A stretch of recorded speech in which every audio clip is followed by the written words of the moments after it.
Salut à tout le monde. Remercions tout simplement les autorités de poursuite des trois États de la Confédération de l'Alliance des États du Sahel pour avoir décidé d'ouvrir une enquête sur un mercenaire déguisé sous le manteau de journaliste qui intervient sur le plateau de France 24, qui, au lieu d'être un média, sert d'officine pour les opérations terroristes dans les États du Sahel. Ça fait plusieurs semaines que je n'ai eu cesse de dénoncer les agissements de ces mercenaires au service du Quai d'Orsay, qui passent son temps à promouvoir les actions terroristes, à mentir sur nos armées, à chercher par tous les moyens à donner une certaine légitimité aux actions terroristes. C'est sa mission sur le plateau de France 24 en violation de tous les principes clés du journalisme. L'acte de Wassim Nasr, pour ne citer que les derniers en date, lors des attaques terroristes à Bamako contre l'école de gendarmerie et l'aéroport international, où il s'est illustré par des communications étonnantes, déconcertantes au profit des hordes de terroristes, poussant l'outrecuidance jusqu'à affirmer publiquement être en contact avec les assaillants au moment où ceux-ci attaquaient les emprises militaires et d'autres sites sensibles de la capitale malienne.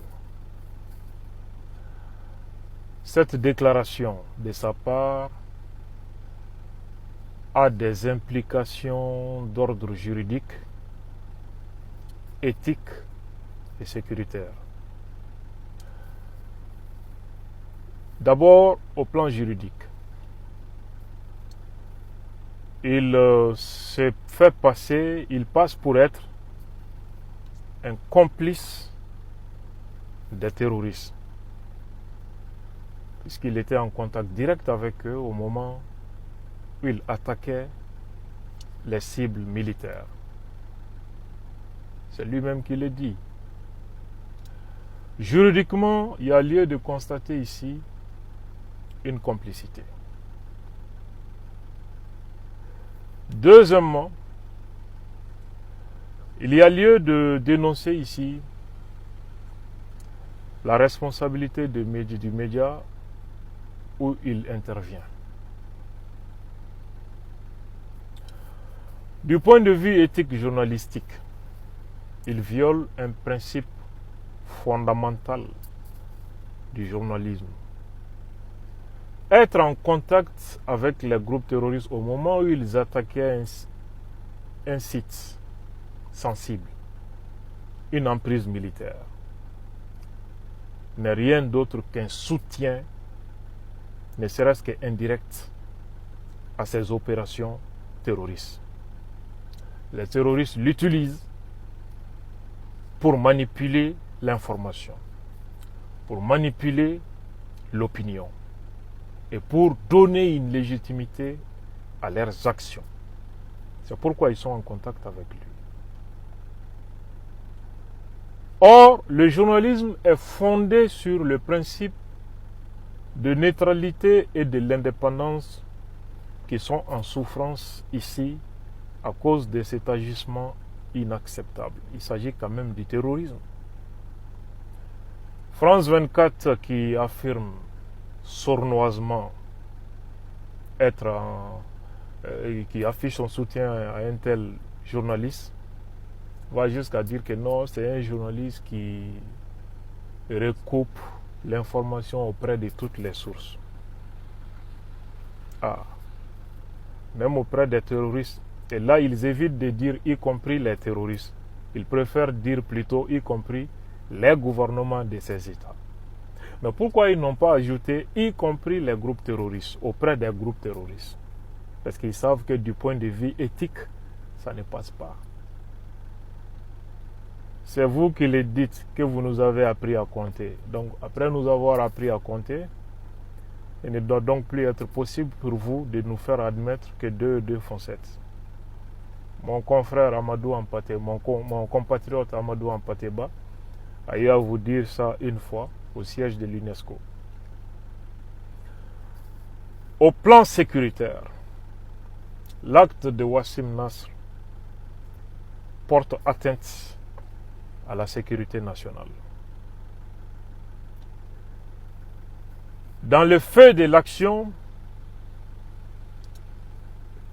toutes ces publications visaient à guider l'action de ces terroristes, à donner des informations sur la position des femmes, à orienter l'opinion et à essayer de créer la panique, magnifiant ces terroristes et leurs actions, et avec des termes péjoratifs pour nos États et pas mal d'autres choses. Puisque France 24 appartient à un État, je pouvais ajouter une implication diplomatique, tenant compte de cet aspect-là. Je dis tout simplement félicitations et bravo et demander aux acteurs judiciaires des États du Sahel d'aller jusqu'au bout de cette procédure. Sur la même chaîne de télévision France 24, j'ai entendu un autre propagandiste au service des groupes terroristes, d'ailleurs leur porte-parole, Atay Ag Mohamed, qui tarissait quand même de termes péjoratifs pour cribler des balles les autorités du Mali, faisant comme si l'État du Mali est contre une partie d'une population, etc. Mais Atay a tout dit sur ce plateau, sauf que lui-même est bénéficiaire d'un logement social à Bamako grâce à la largesse de l'État du Mali. Il a oublié quand même d'ajouter ça, de porter ça à la connaissance de France 24 et des spectateurs de cette chaîne de propagande au service des groupes terroristes. À Niamana, tout près, Atay Ag Mohamed a un logement, même si on sait qu'aujourd'hui c'est occupé par son chauffeur. L'État du Mali a accordé toutes ses faveurs ici.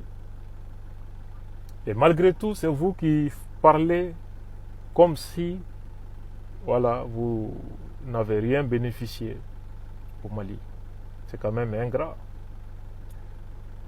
C'est la même erreur qui est arrivée à mon cher ami Fahad Ag Al-Mahmoud, que la jeunesse du Mali considère beaucoup, qui était quand même apprécié et aimé. Moi, j'espère vivement que mon cher ami Fahad revienne à la raison. La jeunesse malienne a beaucoup de respect pour ce jeune qui est valable et malheureusement qui prend le chemin de l'aventure aujourd'hui. Donc, soyons dignes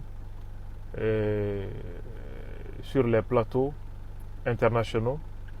Et si vous pouviez savoir et mesurer le mépris de ces Occidentaux vis-à-vis de vous, vous cesseriez d'être méprisant envers vos propres frères.